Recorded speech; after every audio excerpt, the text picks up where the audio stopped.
everybody, I'm Faith, and I have Down syndrome. But our podcast is not really about that exactly. And I'm Andrea. I'm friends with Faith. Our podcast is about conversations and connections. It's about how we are the same and how we are different. For each episode, Faith and I interview a different guest. Some of our guests experience intellectual and developmental disabilities, also known as IDD, and some don't. We talk about friendship, family, adulthood, and, when it comes up, disability. Our podcast is called Everybody In because we are so interested in everybody. So let's get started. Hello, everyone. I'm Andrea Moore, one of your hosts for Everybody In, a podcast conceived and produced by the Wayfaring Band. And believe it or not, Friedrich Nietzsche said that faith indeed has up to present not been able to move real mountains, but it can put mountains where there are none. Faith, you never told me you could do that. Is that true? I don't know. Okay, tell us who you are. What's up, everybody? I am Faith Vaegan-Lloyd. I am Andrea's co-host. So thank you, everyone, for listening. Yes, thanks so much for joining us. We're really excited. We have a special guest from very far away. Who is our guest today, Faith? Jo-Roxy Vaegan-Lloyd. Jo-Roxy Vaegan-Lloyd is joining us from where? Australia. Unbelievable. It is true. She's here in the flesh. We're super excited. Jo is a board member for the Wayfaring Band, a roadie, which means one of our traveling staff members, and just a general cool chick. So we're super excited to get to know her better. Faith, can you tell us a little bit about the format today? Yes. So she and I are going to go back and forth of some questions. Nice. She's going to give me some surprise questions.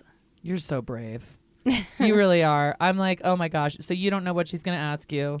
No idea. You're not nervous? No. I'm nervous on your behalf. Especially knowing Jo-Roxy, you should be nervous. All right, but you're not nervous, so that's good. So Jo has some surprise questions for you. You've got a couple questions for her. You're going to go back and forth. Right. All right, well, I guess we better do this. You okay. ready? Yes. Hit it. So thanks for coming. Thank you so much for having me. I'm very excited to be here. Well, I'm glad you're here. So Jo-Roxy, please tell me about yourself. Well, I am from Australia, but I lived in America for 5 years, but I've been back in Australia for 2 years. And I'm on the board of directors of the Wayfaring Band. But yes, I'm very excited to be here, especially seeing Faith, you are engaged to one of my good buddies, Connor. So I'm thrilled to actually get to meet you in real life. Well, thank you. Yeah. So who is your best friend and why are they so special to you? So this was a hard question because I think as you get older, friends come in different forms and you start to appreciate other friends that have been there your whole life. So especially for me, that's my siblings. So my brother and my sister. I know you have sisters and a brother as well. You know that they are super important to you, but I'm always like, does that make them my best friend? Like they've been there the whole arc of my life and hopefully they'll be there for the rest of my life. But I think a best friend really has to be someone that you've completely chosen by yourself, like you've picked them. And so controversial because I do love Andrea Moore, who is in this room, but my best friend I met when I was in high school and I hated high school. So she was a little oasis in a horrible place, and she's still my best friend to this day, and her name is Jerry Joy Redmond-Lloyd. So I am Jo-Roxy Vaegan-Lloyd and she's Jerry Joy Redmond-Lloyd. So, and she's got a massive curly hair like me. And we went to a school which was predominantly really waspy, thin blonde girls, and we stood out with big curly hair and big personalities, and I was a goth. Do you know what a goth is? Mm-mm. So I had like purple and black hair and like lots of dark eyeliner, and I grew up in Australia where it gets so hot. So in summer, it's like 95 degrees Fahrenheit every day. And I would wear 20-hole Dr. Martens every day to school. Those are like really big boots, Faith. Huge like boots. Really big boots, not flip-flops or sandals. It would No. be way too hot on a really hot summer day. Really hot. Right. And Jerry, my best friend, would turn up to school in something like a tie-dyed 90 type thing. Like it was the 90s, so everyone wore stupid things. But all these other girls at school were like wore white jeans, and we're all like, their nails were always clean. So Jerry and I really bonded over being the weirdos. Kind of makes me want to have more than one name, like a lot of hyphens. Yeah, 2 yeah. first names, 2 last names. You get to do it. You just need. So that's something else that Jerry and I bonded over, was we both have pretty different upbringing because we had wild hippie parents, hence the fact that we have a million names. And so we kind of had the same. It's so easy to talk to someone when they have the same background as you. It might make it less interesting sometimes, but it means you get to be lazy because you have a shorthand in conversation that I think, you don't really get with a lot of other people when they don't have that kind of similarity. And same thing, like Dre is one of my best friends as an adult, probably the best friend I've made as an adult, which I think is really hard to do, making friends as you're older. But just having that shared history of growing up together, it's so big to still be friends when you've probably been 20 different people in each other's company. Well, You know Faith, what I mean? your friend Danny, I mean, you've known each other since you were very young. Yes. How old were you when you met? So he and I have been best friends ever since between high school and elementary school. Whoa. Yeah, Yeah. I actually grew up with him ever since then. I'm also friends with his family. He's friends with my family. He has a brother who's also a best friend to my brother. That's crazy. So you're really tied up with one another. Yes, we are. And he was a quarterback in high school. Really? Yeah. She's living the dream. I know. I know. All of those girls that you and Jerry went to high school with would be thrilled. You're it. Do you see Danny often now? Well, he lives in San Francisco. That sucks. Is that you went to San Francisco though with the band, right? Recently, did you get to see him there? Yes, we had a chance to see Danny. I introduced Andrea and the band to Danny. So he's also going to be my special guest on the podcast, so I'm very excited for that. We're going to wait a few months and get settled. But then, of course, if we're going to talk about best friends every time, we have to actually have you interview your best friend eventually. Yes. Does Connor ever get jealous of Danny? I have been talking to Connor about Danny, but Danny and I have been talking about Connor, you know, because he's always asking me, like, how's Connor doing? Yeah. And so I've been telling him he's doing good. He's been busy, so That's great. yeah. And I've been telling, I think it will be a good idea for them to meet together. 100%. You have to have your fiance meet your best friend. Yeah, definitely. Yeah. And speaking of, in high school, because I never had feelings for Danny. I never did. Yeah. And it's because I was so focused on him and schoolwork and everything, and I never did. And I think Connor knows about that. Yeah. Yeah, that frustrates me actually when people say that men and women can't be friends. That's just not been my experience. I think you can, No. but lots of the time partners can't handle it when there are best friends of with some chemistry. Yeah. Yeah. So good on Connor for not being jealous. Yeah. Yeah. That's right. He's a very progressive man, though. That's why he's awesome. Why do you say that? Because he is. He's always ready for a good time. He loves a beer, doesn't he? He likes to hang out. He's just always going with the flow, isn't he? Yeah, I can tell. He's so. a chill dude. Yeah. Yeah. That's exciting. And that's what I love about him, so. Well, what do you think, Faith? Should we let Jo-Roxy ask you her first surprise question? Please do. Okay. So this is a question that I got asked on the first day that I ever met Andrea, and not by Andrea, by someone else. And I think it is a great question. So if you could eat only one type of food for the rest of your life, what would it be? Mine would be like Vietnamese food, because I love pho and I love banh mi and I love all the weird meats, so like offal. But what would you eat? Lots of people say pizza.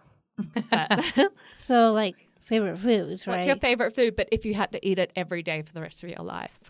Well, I don't know about every day. That's the whole point of the question. That's the It's question. hard. That's the yeah, question. yeah. But my favorite food is always Chinese. Chinese, Nice. love it. But I wouldn't eat Chinese every day. So, but does that mean you'd eat like American food every day? If you had to do it, like stuck on a desert island and there was only one magical shop there that sold food, what would you want that food to be? Well, I'm not very picky, so You're like, look, if there's a magical shop on a desert island, I'm good. But the Chinese. Tell us about what favorite dishes you like from Chinese. well, sometimes pad thai, sometimes it's something else. So Oh, Like, you must have been going to a fusion restaurant. Yeah, fusion, bit of like pad thai, kung pao chicken, things like that. Because that's actually Thai food. Yeah. well, Pad yeah, thai. because where I live is very close to me, and I always walk there every time. Ah, So Nice. it's a good distance. nice. Oh, that's good. You see, Good. because I love Vietnamese food. So Vietnamese would be if there was that shop on the desert island, I would make it be a Vietnamese shop. But at the same time, same thing, like if I could just have a cafe that did amazing coffee. Because if you were stuck on a desert island, I think I'd need coffee. I'd be good with just fresh fish. I'd have to catch that myself. Yeah, though, yeah. I suppose. No, you'd be like never want to see fresh fish Yeah, again if you were stuck on a desert island. probably not. You would never ever want to eat a coconut again, and you would never want to That's eat a true. fish again. But I would 100% be Middle Eastern food. Yeah. No question. Yeah. The- Hummus, grape leaves. And I do like a Middle Eastern breakfast. Oh, yeah. What do you eat for breakfast every day? Sometimes I switch, sometimes with different foods. So Like, are you a cooked breakfast person or like cereal? sometimes I cook breakfast, but it's very easy to cook. Like what? What is it, though? Well, like if I wanted eggs or something, I can just put it in the microwave or something. Gotcha. So You some microwave so- your eggs. hmm How do you do that? Well, I usually mix. So I crack an egg, I mix it with water, and I just put it in the microwave. I've For how never long? done that. 1 minute, I think. Does it ever explode everywhere? Not really. Because I once put an egg in the microwave, like cracked an egg, and it just, because I learned later that you have to prick the yolk. So it exploded all over my microwave and it was a whole situation. Gosh, what if that's what Faith went through every single morning? Yeah. That's why I was like, Thanks, Andrea. Every morning, a big cleanup. I'm going to try that when I get home though. That's a good one. Yeah. But so Scott, my husband, he would love Middle Eastern food, but his favorite meal of the day is breakfast and he loves muesli. So he's like, how can I get muesli in my diet? Because that's really Swiss. And you wouldn't want to eat like Swiss or Danish food all the time. It's kind of like Faith. It's muesli. Do you know what muesli is? It's kind of like granola, but a little bit better, I think. Yeah. It's got like fruit and nuts and oats and things in it. So it's Okay. like a dense cereal. It's really, really yummy, but it's probably... I know what you're talking about because Yeah. my godmother sometimes does that too. It's Yeah. very grandmotherly. Yeah, because it breakfast. keeps you regular. Well, she's my godmother, so Oh, godmother. Yes, Godmother. it's also godmotherly. Yes. Oh, yeah. Well, wonderful. Are you ready to ask Joe your second question? Yes, I am. So my second question is, let's see here. Do you ever feel you left out from other people? Do I ever feel left out or alone? Listen, I used to think that I was a real extrovert because I'm quite confident as a person. But as I get older, and I feel like it was so liberating to discover that I'm actually an introvert and that I really, really like to spend time by myself. And I need that, like to spend time by myself. And now as I get older, if I go to parties especially, it's like lots of the time I'm like looking at the exits going, when do I get out of here? Because I realize like being on all the time, because I'm confident and I do want to talk to everyone and be accommodating to everyone. That's part of being a woman, right? You have to be nice to everyone. It's really exhausting. So lots of the time, even though I seem like I'm really in it, I'm really enjoying it, it's not fake at all because I am, but at the same time, I'm always looking like at the exits of like, when do I get to spend time by myself again? Which is, but I think it's a really important thing that I've realized because now I feel so much more recharged because I know to spend time by myself when I'm feeling exhausted. So can I make a sample? Yeah. So you say you didn't like high school, right? I hated high school. So did you feel left out ever since then? So, yes, I hated high school so much. I used to get teased in high school, but I was kind of like scary goth bitch. So, like that's a choice, right? Yeah, it's a choice. Purple because lipstick can help. Yeah, because it's a barrier, and everybody else was kind of like completely different from me. Even though I had my group of friends, I still hated high school. It was a trauma. Like going on a bus, the school bus was hideous. Dre and I have actually talked about this, and she was like, I just don't believe kids are that mean when you're watching like shitty television, like kids are mean in high school. And I'm like, yeah, teenagers are absolute assholes, right? They can be horrible. Yeah. And high school was tough, but luckily I liked learning. So I liked being in a classroom. I would have liked it better if there was no one else in the classroom besides me and a teacher. But yeah, high school was hard. I think anyone who says that high school wasn't hard was the absolute asshole at a high school, really. How did you find high school? Did you like it? I did. Well, it kind of sucks for you because I can tell. But the reason why, because I never had that before in my high school. That's lovely. Yeah. Like I have many friends. They're very supportive. My teacher has been very supportive. And one of the teachers I have for English, I really loved her, and she was my special ed teacher, I think, and she died of a brain tumor. So that's so sad. Yeah, and I loved her very much, and she and my mom are good friends. So I never felt left out in high school because I have so many friends. I was very happy. I was focused on my schoolwork, having good grades and everything. Yeah. So it's good, and I had Danny there too. Are there other times that you can relate to what Jo-Roxy is saying about feeling left out, though? If not in high school, are there other times when you feel different or when you feel left out? Ever since high school, I never feel left out because well, maybe especially for being in special ed, I think, made me feel kind of left out sometimes. But after that, it was great. Yeah. Can you say a little bit more about that, about why that made you feel left out? I wish I knew. I don't know. Were there things that you saw some kids doing that you didn't get to do in special ed, or what was the... Or is it just even having the label of like that, putting that label on you seems like it would just be like make everyone assume they know things about you before they even talk to you?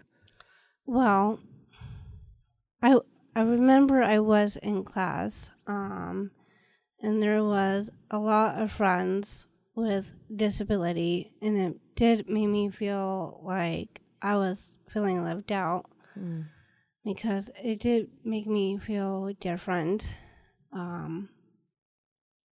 I just felt like I wanted, to be with my other friends. Yeah. But no, I still love my friends, but I just, sometimes when I eat lunch by myself, sometimes it's kind of lonely. Yeah, for sure. Yeah. That's like one of the hardest things in high school, that kind of thing where, who am I eating lunch today with? Like, it's horrible to have to decide. Yeah. Well, it's like having lunch with my friends who are disabled, and it made me feel different. It was great sitting with them, but sometimes I sit by myself. Sometimes it's very lonely. And but no one in my high school never treated me horribly. Well, that's awesome. Yeah. I tell you what, I figured out by the end of high school, though, and this is not, I'm glad that I know that you won't do this because you're a grown-up and very sensible, but I figured out that we had a cemetery across the road from our high school. So instead of having lunch, I just used to go there and smoke cigarettes. Oh, she's such a good goth, Faith. Think of that. Sitting on Just my favorite lots little of eye tombstone. Amazing. In sunny Australia, sitting on a tombstone, wishing it was all overcast. But yeah, so by the end of high school, I kind of learnt how to deal with it because, fuck, man, like you are so forced into social interactions in high school, and I suppose that's important. But yeah, I hated high school. I loved learning, but I hated being stuck with lots of people. I would have probably been happy to homeschool or something. It's so interesting. Yeah, it really is. Yeah. Well, my husband thought high school was great because he was like king of the castle. Loved it. We always, it's funny that you kind of end up with people who might have a little bit of a different personality. Yeah. You and Connor are like that too, Faith. You and Connor have kind of different personalities. Connor is like very easygoing, very chill. Yeah. Which is, I think, why he's such good friends with Jo-Roxy's husband. They're both really easygoing, really chill. And we're badass bitches. And I think you're badass bitches. And I think that, had Faith and I been friends in high school, I would have gotten her to be a bit goth. Yeah. Why do you say that? Oh, because you have a good, darkness to you. It's good. So do I. That's why I think why we all get along. We're pensive. We're thoughtful. We're deep women, right? Yeah. I actually do know what that is because one of my TV shows I've been watching, and I've been so focused on her, and I think she was a goth too. What TV show? It's like a singing kind of show, but it's like Glee. Yeah. And one of the people was a goth. So I know exactly That's right. what you mean. Yeah. All right, let's just take a quick break, and we'll be right back.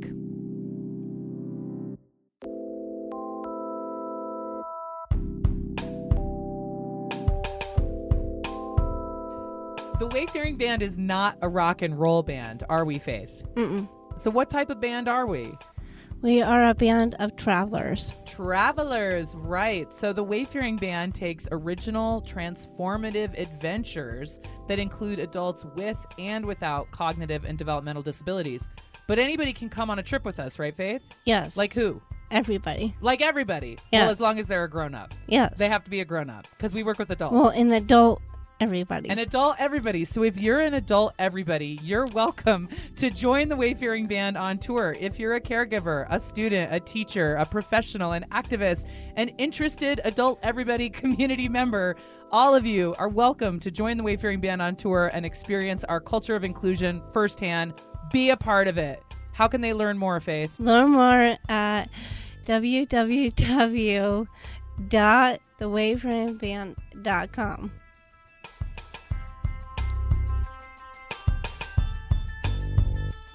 Welcome back to Everybody In.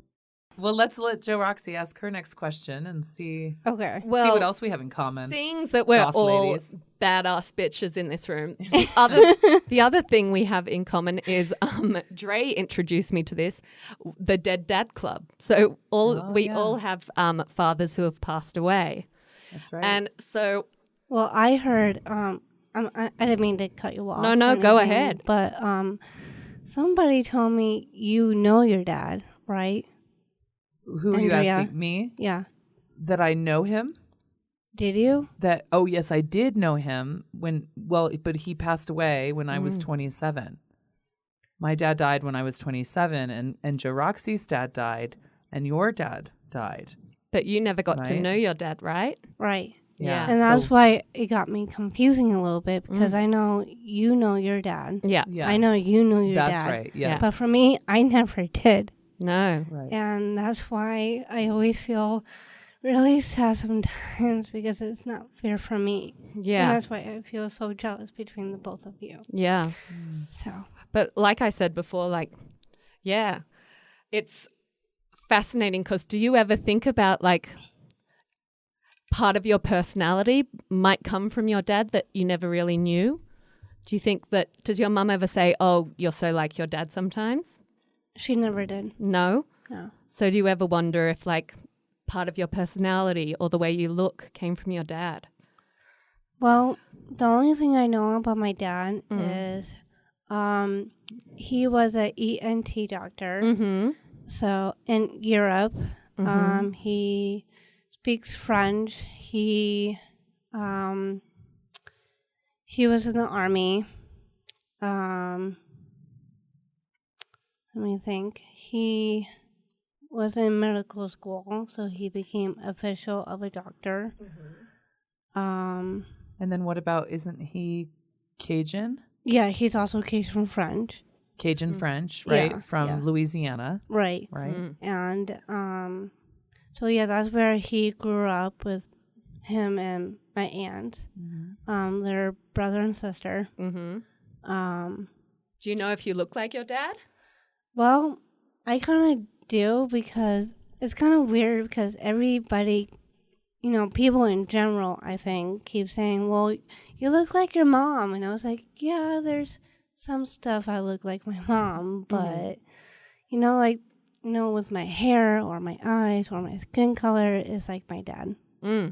Yeah. So, and I'm surprised my mom never mentioned that.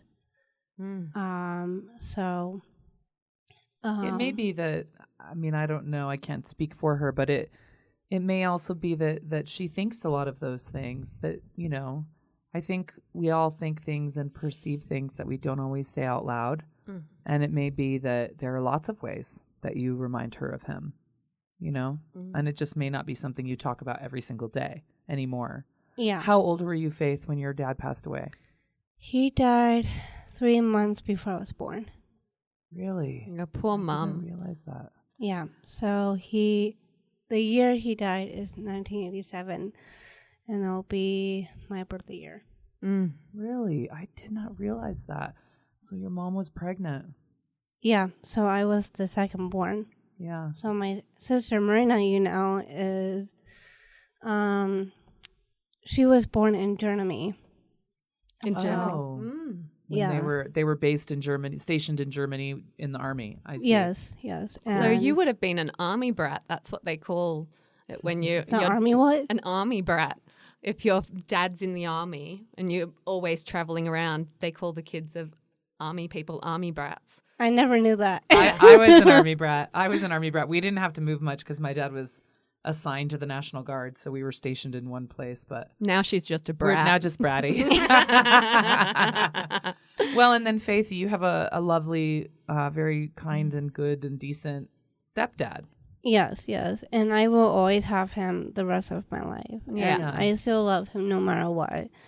And I do feel very grateful and blessed to have two dads. Yeah. Yeah, because he raised you. Yeah, And he so did he's- raise me. Yeah, he's the dad that you've had your whole life. Yeah. Yeah. So, I think I remember he prayed to my dad, Mickey, how he said he will always promised to take good care of me. Oh, So you're killing me. Just a little wave of emotion through the sound booth there. Yeah. so yeah. Well, he sounds like a great guy. Because, man, it's, yeah. You would have, how old were you when your mum got with your stepdad?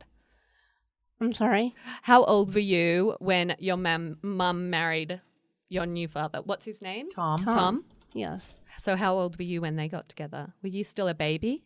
I think I was young. Yeah. So I can't even guess. I'm trying so hard to remember. Yeah. So. But still, that's like a lot for him. And, man, you're lucky to have another great dad. Yeah. Yeah. He sounds like a good dude. Yeah, he is. He's great, and he has a great job too. What does he do? He is a director of the homeless shelter. Ugh, he sounds like a gem. Yeah. Well, he's very dedicated, and he's been on the news a lot talking about the homeless people. So as always, and we're always having galas sometimes. Always having galas. How fabulous. Yeah. We always have galas. I love Working in homelessness. it. Yeah. Yeah. So I'm going tomorrow to volunteer. So. Oh, great. That's one of your jobs. Yes. Right? Yeah. Yes. Yeah. Very So, cool. because I like to help out. So. That's cool. Did you get Yeah. your question answered then about dads? Yeah. So, Yeah. thanks for sharing that, Faith. Yeah, thank Maybe you. the one other thing, he was also alcoholic as well. So. Well, that makes 3 of us. no, my Does it dad. not? My dad never No? drank because Oh. my dad probably did too many drugs in the 60s and the 70s. He took a lot of acid. My dad was a hippie.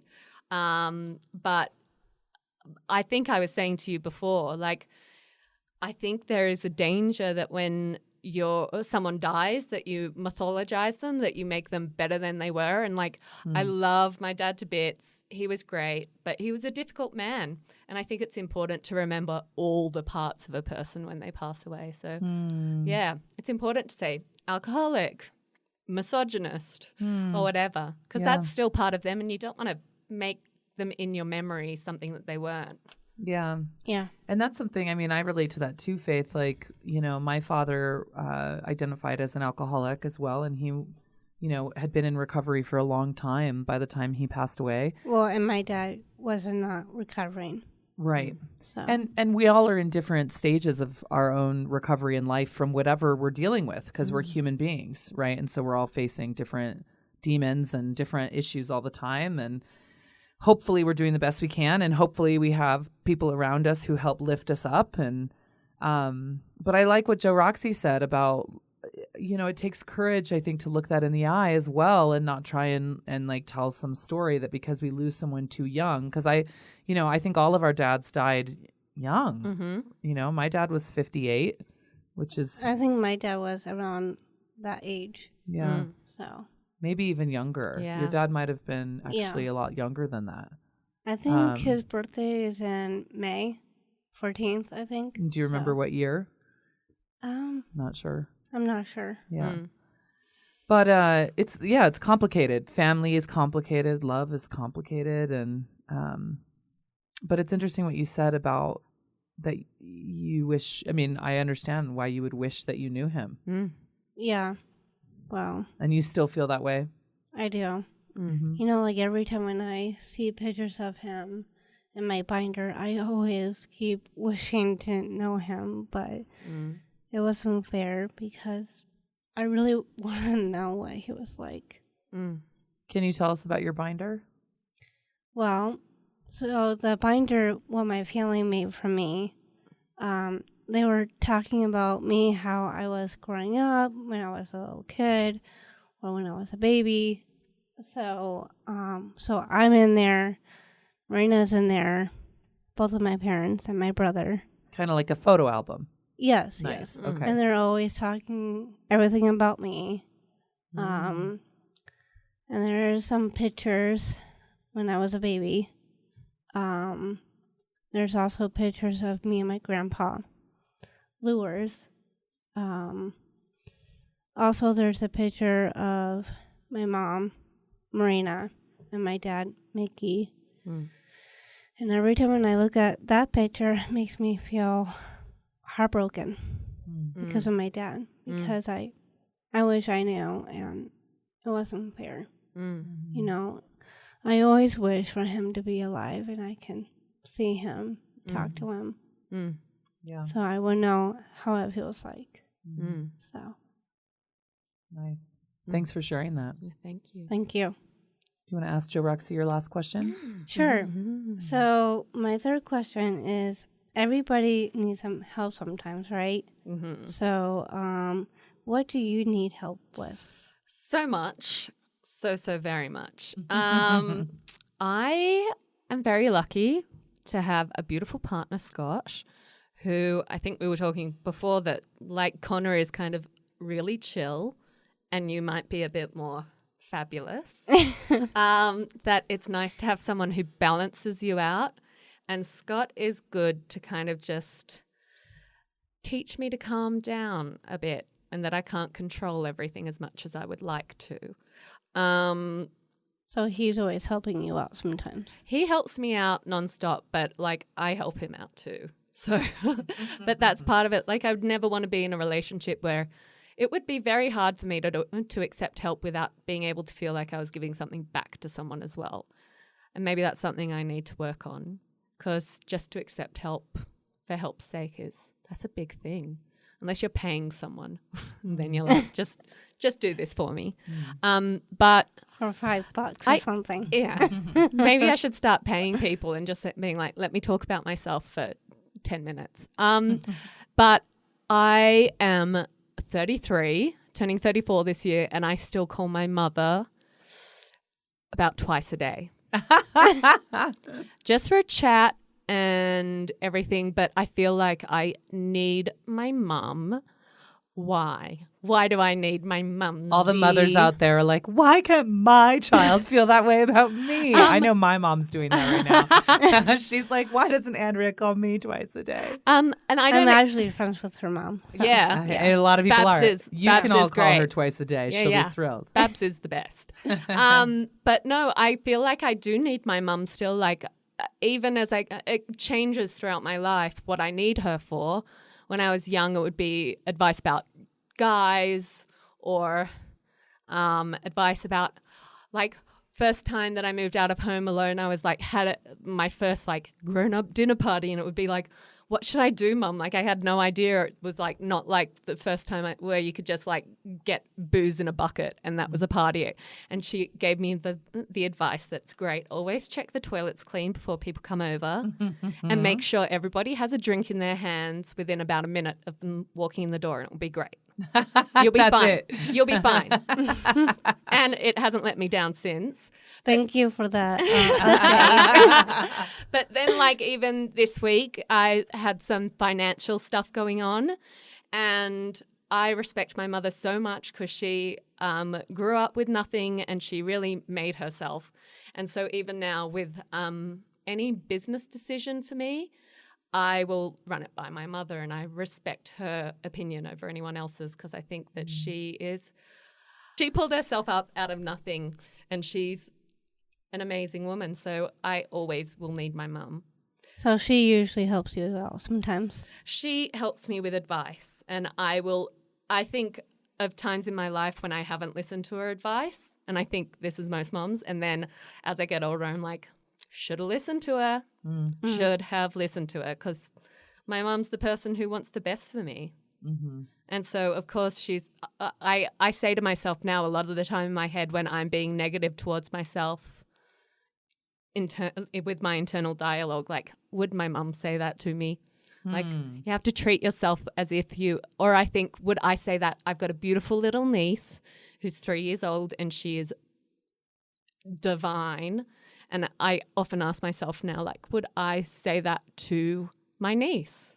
Or I think, would my mum say that to me? And it's like, I think no, then I'm not being kind to myself. Do you think it's fair to say that what you need help with from your mom is that kind of grown-up, respectful, kind of caretaker position, or what is there No, a 'cause- summation of the kind of help she gives you?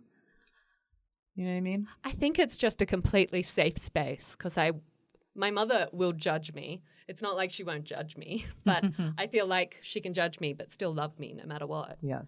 So it's that safe space to just explore what's happening in my life. So you need her for the safe space. Yeah. Yeah.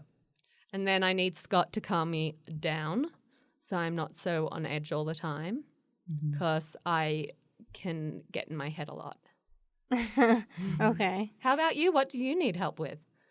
Well, I do live on my own sometimes, but sometimes I do need some help, with my sisters.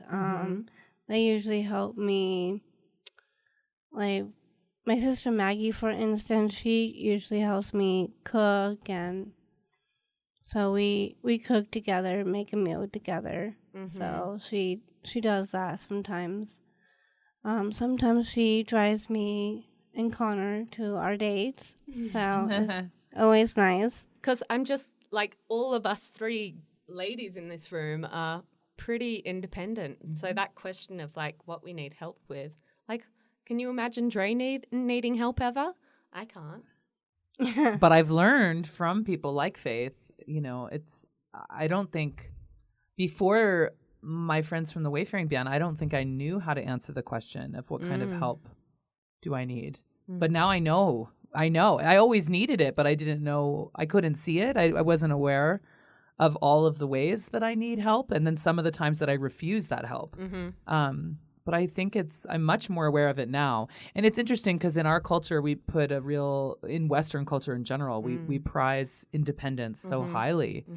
But really, I need help not being alone, not trying to do everything by myself, right? Yeah. So, yeah. Yeah. Well, for me, it's like sometimes I do need some help, but sometimes I don't. Yeah. So, like I'm really good at shopping by myself. I'm really good at asking people to help me. And I have friends who works there as well. Oh, at the supermarket. Well, I go to Safeway, so Safeway. yeah. But it's very easy, and I do it by myself. There's some other things I can do by myself.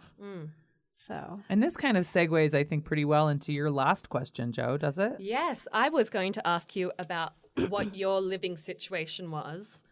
And is that living situation going to change? Do you think you and Connor will ever live together? I'm really glad you mentioned that. Well, yes, I would like to have Connor to live with. Because I can always have Connor to help me sometimes, and I can always help him sometimes. But at the moment, do you live by yourself, or are you living with one of your sisters, or? No, I live by myself. You live by yourself? Yes. That's awesome. And Is it a 1-bedroom apartment, Faith? yes, it is. Okay.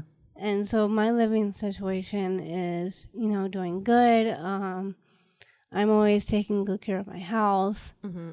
And Faith, are you with Cottonwood? Yes, I am. Can you tell us a little bit about what Cottonwood is? Because I'm not sure if Jo-Roxy knows. What do you know about it? Well, what I know about Cottonwood is they also help me sometimes with safety. Like if there was a fire, I will do anything to call them. But there's another best friend ever since elementary school, and he also works at Cottonwood as well. Yeah, and can I fill in a couple blanks about that? Is that Yes, okay? please. So Cottonwood is an agency that... Because I know Lemane is part of that too. Right, and actually a lot of the people that we know in our community are involved with Cottonwood or similar agencies, but they're an agency that works kind of helping with independent living skills, and it's based on the needs of the individuals. So they help out with housing. So like the housing that you live in is in a part of Denver called Lowry, right? So it's walkable to grocery stores, some restaurants, some other things. So that's kind of cool. It's like being a part of a little village. You get your Chinese food. Right. And then the people at Cottonwood kind of, I think a lot of the funding is kind of goes through a central, it could be, I'm not sure if you're on Section 8 housing, or if it comes through comp services or one of the waiver systems. I know this is complicated stuff, but it's all about how we get money to help us live, right? Right. Because you do make money from jobs, but not enough probably to pay for all of your bills. I think some of your money also comes from Rocky Mountain Human Services. Is that true? Yes. And so that's what's called. And I know you're friends with my coordinator. Right. So that's what's called a community center board. And that is a county-based agency that helps process funding for people with disabilities. So Cottonwood manages some of that money and then provides services. Like sometimes for some people, they help with housing. They might help with some caregiving, grocery shopping, cleaning, laundry, medication administration. There's a number of different services they provide, but then it depends on the needs. So Faith, you're pretty independent. I mean, you don't have anyone sleeping in your apartment with you at night, right? You're on your own, which is pretty cool.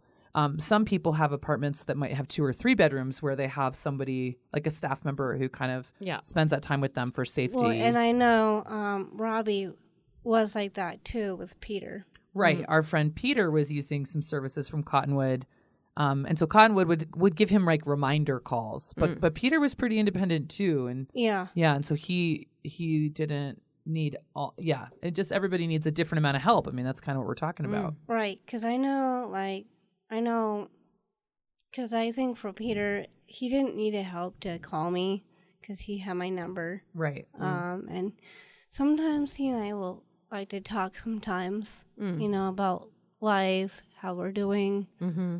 And so we always having a good conversation. Yeah. So. And who else do you know who lives in the Lowry complex, Faith? Well, so some of my friends who works there is Michael Waters, who's also friends with you. I know she doesn't know what to call me now because she hears Jo-Roxy calling me Dre. Sorry, Andrea or Dre. No, it's okay. It's fine. Yes, so we're friends with Michael in the Wayfaring band. Yeah. And there's a different friend, and I've been friends with him ever since I was little.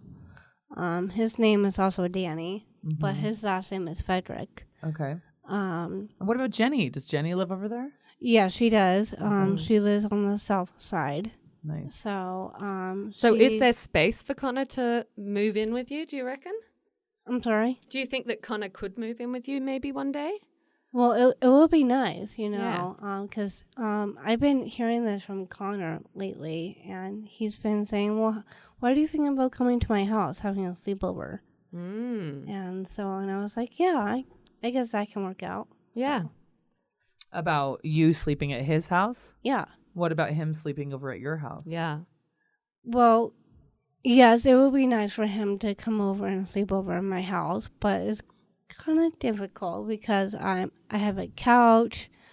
My bed is kind of small because it fits me only. Is it a single bed or a double bed? It's a single bed. Yeah. Okay. So if you got a bigger bed. Well, yeah, if I got a bigger bed, he and I would definitely sleep together. Yeah. So. And do you think, when you think about your future, Faith, and if you and Connor, down the line, if you get married, do you think you would want to be living in the same house, sleeping in the same bed, building your lives together? Yes. Is that what you picture? Yes. I always picture every time, I always want to have a roommate. It never happens sometimes. Yeah. But it will be nice, for him and I to live together. And because he and I have been practicing about living together. Yeah. So, because I know for Arizona trip we took Andrea, because I know we shared a tent together, and we did. Well, yeah, that's one of the things we talk about. It's like if you're in a relationship and you're in a committed relationship and happened for a while and we're all adults, and if we all have to split up in different tents. For that trip, we went to a Native American Sundance ceremony on a reservation in Arizona.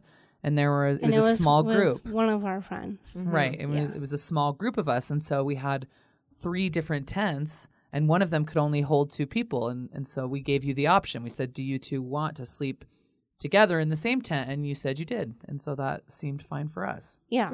Yeah. And it worked out just fine. Yeah. So, but I would, in our future to sleep together, to live together. I think I feel more confident to do that in my future. Yeah. So, because I will picture, how he and I are really good together to live together. So. Yeah. I think it's something lovely to share with people.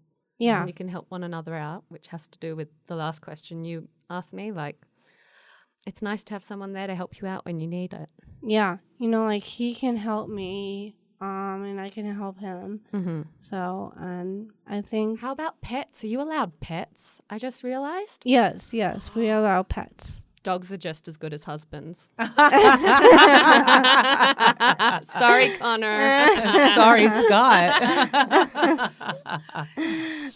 But for the pets, in my complex is if we do get pets for our pets, we need to get them approved. Yeah.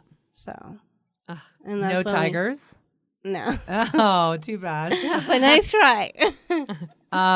Well, goodness, just as it's beginning to get juicy is when we run out of time, of course, but it's probably best to keep our listeners guessing. So thank you for being here, Jo-Roxy. Thank you so much for having me. It's been a blast for Girl Talk. And you did great, by the way. Thank you. Thanks. See you soon. See ya.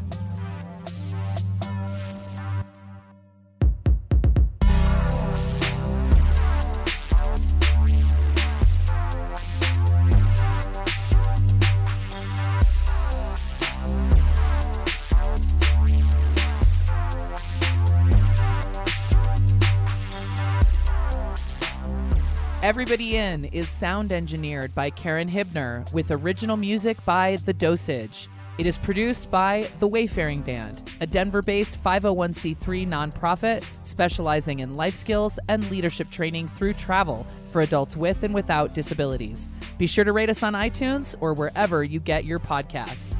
Ta-ta for now.